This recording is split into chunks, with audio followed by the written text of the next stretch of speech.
ജനന വിശേഷങ്ങൾ. ആരുടെ ജനന വിശേഷങ്ങളെ കുറിച്ചിട്ടാണ് നമ്മൾ ഈ പാഠത്ത് പഠിക്കുന്നത്? നബി സല്ലല്ലാഹു അലൈഹി വസല്ലമയുടെ ജനന സമയത്തെ വിശേഷങ്ങളാണ്.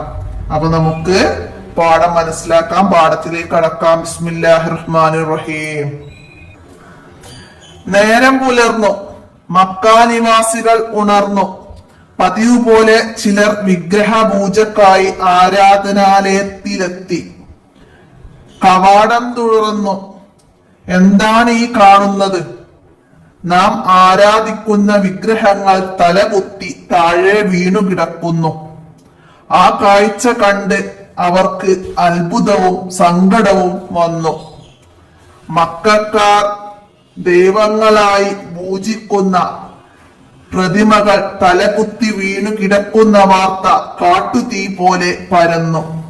വിഗ്രഹങ്ങളെ ആരാധിക്കുന്ന എല്ലാ നാട്ടിലും ഇത് തന്നെയായിരുന്നു അവസ്ഥ. പേർഷ്യക്കാർ വർഷങ്ങളായി പൂജിച്ചു വന്നിരുന്ന അഗ്നികുണ്ഡം അണഞ്ഞുപോയിരിക്കുന്നു. പേർഷ്യൻ ചക്രവർത്തിയുടെ സിംഹാസനം തകർന്നോ തരിപ്പണമായിരിക്കുന്നു. സമാവാ ചെരുവിൽ സമുദ്രതുല്യമായ ജലപ്രവാഹമുണ്ടായി. ഇങ്ങനെയൊക്കെ സംഭവിക്കാൻ എന്താണ് കാരണം? മക്കയിലെ ഖുറൈശി ഗോത്രക്കാരനായ അബ്ദുൽ മുത്തലിബിന്റെ മകൻ അബ്ദുല്ലാക്ക് ഒരു മകൻ പിറന്നിരിക്കുന്നു. കുഞ്ഞ് ജനിക്കുന്നതിന് 7 മാസം മുമ്പ് ഉപ്പ മരിച്ചു പോയിരുന്നു. അപ്പൊ നമുക്ക് എന്താണ് ഇവിടുന്ന് മനസ്സിലായത്? നബി സല്ലല്ലാഹു അലൈഹി വസല്ലമ ജനിച്ച സമയത്ത് മക്കക്കാരുടെ ദേവാലയങ്ങളിൽ ഉണ്ടായിരുന്ന ദൈവങ്ങൾ, അതായത് ബിംബങ്ങൾ, അവരാരാധിച്ചിരുന്ന വിഗ്രഹങ്ങൾ, അവർ വിഗ്രഹങ്ങളെ ആയിരുന്നു ആരാധിച്ചിരുന്നത്. അതൊക്കെ എന്താണ്? തലകുത്തി താഴെ വീണ് കിടക്കുന്നു.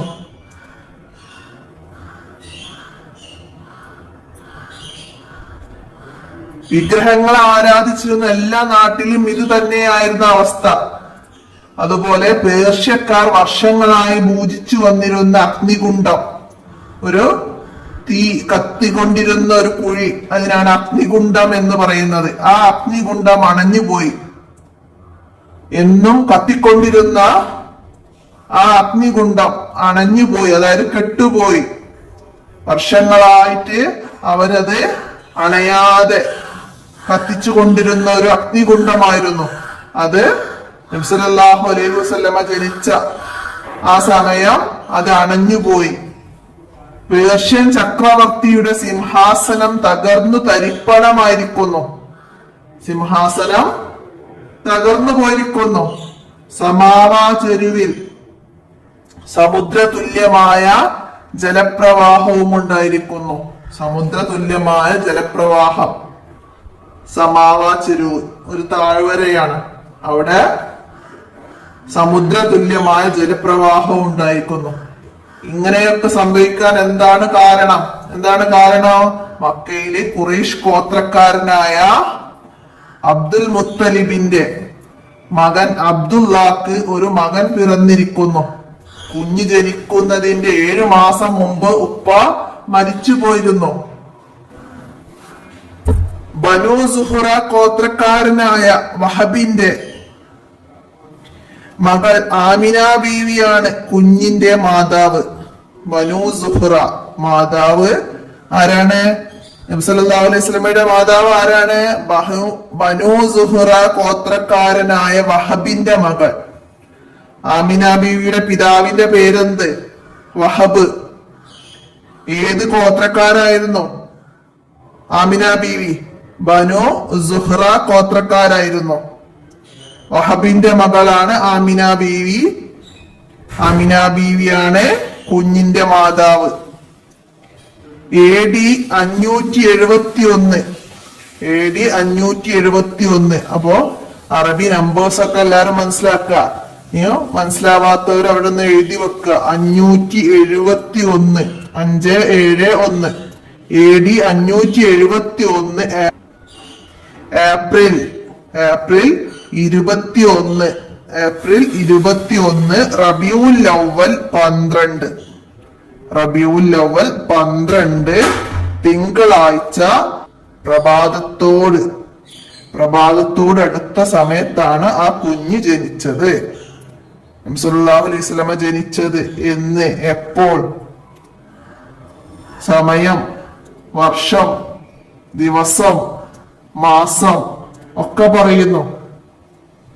AD 571 ഏപ്രിൽ 21 റബീഉൽ അവ്വൽ 12 തിങ്കളാഴ്ച പ്രഭാതത്തോട് അടുത്ത സമയത്ത് ആണ് നബി സല്ലല്ലാഹു അലൈഹി വസല്ലമ ജനിച്ചത്. കുഞ്ഞ് പിറന്ന ഉടനെ പിതാമഹൻ അബ്ദുൽ മുത്തലിബ് കുഞ്ഞിനെ പരിശുദ്ധ കഅബയിൽ കൊണ്ടുപോയി അള്ളാഹുവിനെ സ്തുതിക്കുകയും ദുആ ചെയ്യുകയും ചെയ്തു. നബി സല്ലല്ലാഹു അലൈഹി വസല്ലമ ജനിച്ച ഉടനെ പിതാമഹൻ അബ്ദുൽ മുത്തലിബ്, വല്ലിപ്പ, പിതാമഹൻ ഉപ്പയുടെ ഉപ്പ അബ്ദുൽ മുത്തലിബ് എന്താണ് ചെയ്തത്? കുഞ്ഞിനെ പരിശുദ്ധ കഅബയിൽ കൊണ്ടുപോയി അള്ളാഹുവിനെ സ്തുതിക്കുകയും ദുആ ചെയ്യുകയും ചെയ്തു. അപ്പൊ നമുക്ക് ഇവിടെ ചോദ്യം വരും, എന്താണ്? നബി സല്ലല്ലാഹു അലൈഹി വസല്ലമ ജനിച്ച ഉടനെ പിതാമഹൻ അബ്ദുൽ മുത്തലിബ് ചെയ്തത് എന്താ ചെയ്തത്? കുഞ്ഞിനെ പരിശുദ്ധ കഅബയിൽ കൊണ്ടുപോയി അള്ളാഹുവിനെ സ്തുതിക്കുകയും ദുആ ചെയ്യുകയും ചെയ്തു. അത് തിരിച്ചും ചോദ്യം വരാം. അള്ളാഹുവിനെ സ്തുതിക്കുകയും ദുആ ചെയ്യുകയും ചെയ്തു. കുഞ്ഞിനെ പരിശുദ്ധ കഅബയിൽ കൊണ്ടുപോയി അള്ളാഹുവിനെ സ്തുതിക്കുകയും ദുആ ചെയ്യുകയും ചെയ്തു. ആരായിരുന്നു? പിതാമഹൻ അബ്ദുൽ മുത്തലിബ്. മനസ്സിലാക്കാം. ഏഴാം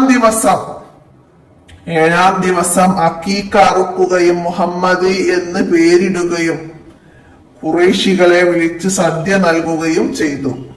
7-ാം ദിവസം ജനിച്ച് 7-ാമത്തെ ദിവസം അക്കീക്ക അറുത്തു. അക്കീക്ക നമ്മള് മുടികളയിൽ നമ്മള് വീട്ടിലൊക്കെ കണ്ടില്ലേ,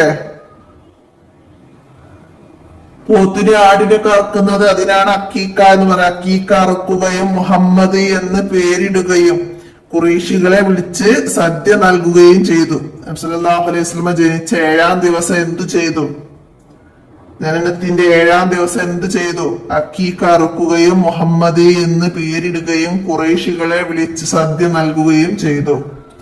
അക്കീക്ക അറുക്കുകയും മുഹമ്മദ് എന്ന് പേരിടുകയും ചെയ്തു എന്ന് 7-ാം ദിവസം ജനിച്ച് 7-ാം ദിവസം. മനസ്സിലാക്കാം.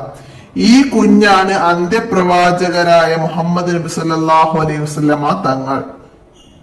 ഈ കുഞ്ഞാണ് അന്ത്യപ്രവാചകരായ മുഹമ്മദ് നബി സല്ലല്ലാഹു അലൈഹി വസല്ലമ തങ്ങൾ. മനസ്സിലാക്കാം. അപ്പൊ ബാള നന്നായി മനസ്സിലാക്കാൻ നബി സല്ലല്ലാഹു അലൈഹി വസല്ലമ ജനിച്ചപ്പോ ഉണ്ടായ അത്ഭുതങ്ങളൊക്കെയാണ് അവിടെ പറയുന്നത്. ജനിച്ചപ്പം പിതാമഹൻ എന്ത് ചെയ്തു, 7-ാം ദിവസം എന്ത് ചെയ്തു, അതൊക്കെ മനസ്സിലാക്കാം. നമുക്ക് തദ്രിബാത്ത് നോക്കാം, ഉത്തരം പറയാം. കുഞ്ഞ് പിറന്ന ഉടനെ പിതാമഹൻ എന്തു ചെയ്തു?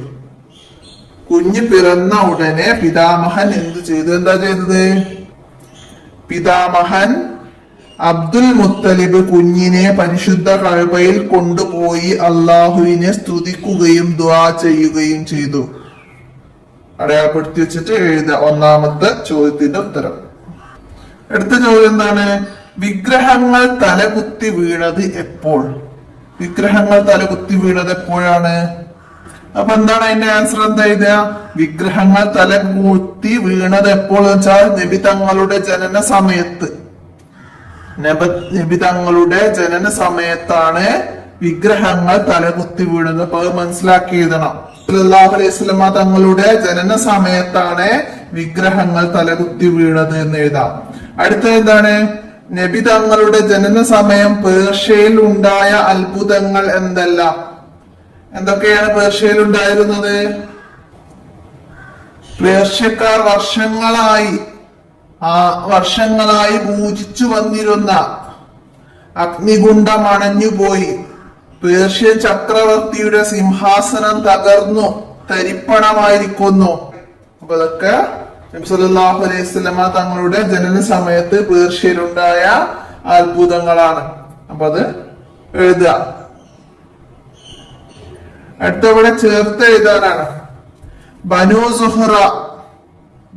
സുഹ്റ എന്നാണ് വഹബിന്റെ ഗോത്രം. വഹബിന്റെ മകൾ നബി സല്ലല്ലാഹു അലൈഹി വസല്ലമയുടെ മാതാവ് നമ്മൾ പറഞ്ഞിരുന്നു അല്ലെ. അപ്പൊ ബനു സുഹ്റ ഗോത്രക്കാരായ വഹബ് മനസ്സിലാക്കാം. അടുത്ത നബി സല്ലല്ലാഹു അലൈഹി വസല്ലമയുടെ ജനനം. നബി സല്ലല്ലാഹു അലൈഹി വസല്ലമയുടെ ജനനം എന്താണ്? തിങ്കളാഴ്ച. അപ്പൊ 2 എഴുതാം. അബ്ദുൽ മുത്തലിബ് പിതാമഹൻ 3. അപ്പൊ അതവിടേക്ക് ചേർത്ത് എഴുതി കൊടുക്കണം. അക്കീക്ക അടുത്തത് 7-ാം ദിവസം. അടുത്തതാ സമാവാതാഴ്വര ജലപ്രവാഹം. സമാവാതാഴ്വരയില് ജലപ്രവാഹം, സമുദ്രതുല്യമായ ജലപ്രവാഹം എന്ന് പറഞ്ഞു. അപ്പൊ അത് 5-ാമത്തത് അവിടേക്ക് എഴുതാം. അടുത്ത് യോജിപ്പിക്കാനാണ്. നബിയുടെ ജനനത്തിന്റെ 7 മാസങ്ങൾക്ക് മുമ്പ് ഖുറൈശ് ക്രിസ്തുവർഷം 571 അബ്ദുൽ മുത്തലിബ്. അപ്പൊ ഇതിന് യോജിച്ചതിലേക്ക് ഇതിവിടെ ചേർത്തെടുക്കണം. നബി സല്ലല്ലാഹു അലൈഹി വസല്ലമയുടെ കബീല എന്ന് പറഞ്ഞ ഗോത്രം ഖുറൈശ്. അപ്പൊ ഇത് 1 അവിടേക്ക് എഴുതാം. നബി സല്ലല്ലാഹു അലൈഹി വസല്ലമ തങ്ങള് ജനിച്ച വർഷം ക്രിസ്തുവർഷം 571 2. അടുത്തതാ നബി തങ്ങൾക്ക് പേര്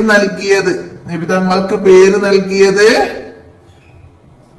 അബ്ദുൽ മുത്തലിബ് 3. നബി തങ്ങളുടെ പിതാവ് മരണപ്പെട്ടതാ നബി സല്ലല്ലാഹു അലൈഹി വസല്ലമയുടെ ജനനത്തിന്റെ 7 മാസങ്ങൾക്ക് മുമ്പ്.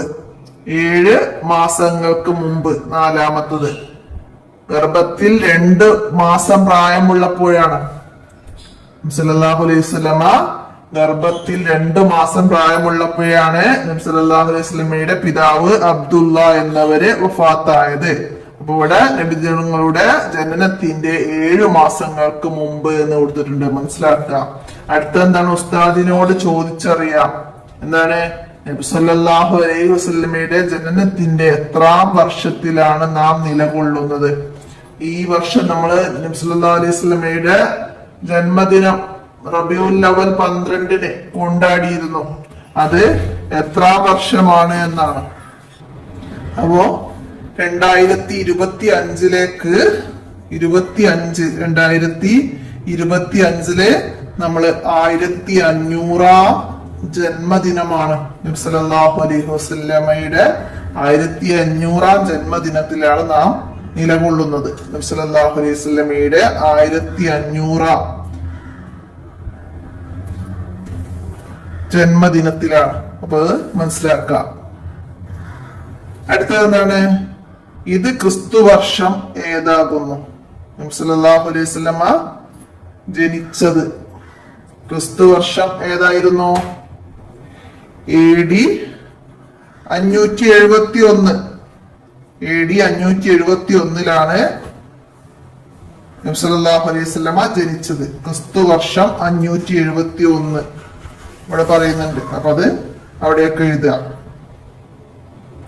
അടുത്ത നമുക്ക് വരുന്ന വർക്ക് എന്താ? നബിദിന പ്രശ്നോത്തരി അവതരിപ്പിക്കാനാണ്. അപ്പൊ അത് ക്ലാസ്സില് നിങ്ങൾക്ക് നബിദിനത്തോടനുബന്ധിച്ച് നബിയുടെ ചരിത്രവുമായി ബന്ധപ്പെട്ട കാര്യങ്ങളൊക്കെ അവതരിപ്പിക്കാനാണ്. അതായത് ക്വിസ് മത്സരങ്ങളൊക്കെ നടത്തുക. നബി ജനിച്ചത് എന്ന്, നബി ജനിച്ചത് എവിടെ, നബി സല്ലല്ലാഹു അലൈഹി വസല്ലമക്ക് നുബുവത്ത് ലഭിച്ചത് എന്ന്, അങ്ങനെയുള്ള ചോദ്യങ്ങളൊക്കെ ആയിട്ട് പ്രശ്നോത്തരി അവതരിപ്പിക്കാനാണ്. ഇത് ക്ലാസ് വർക്കാണ്.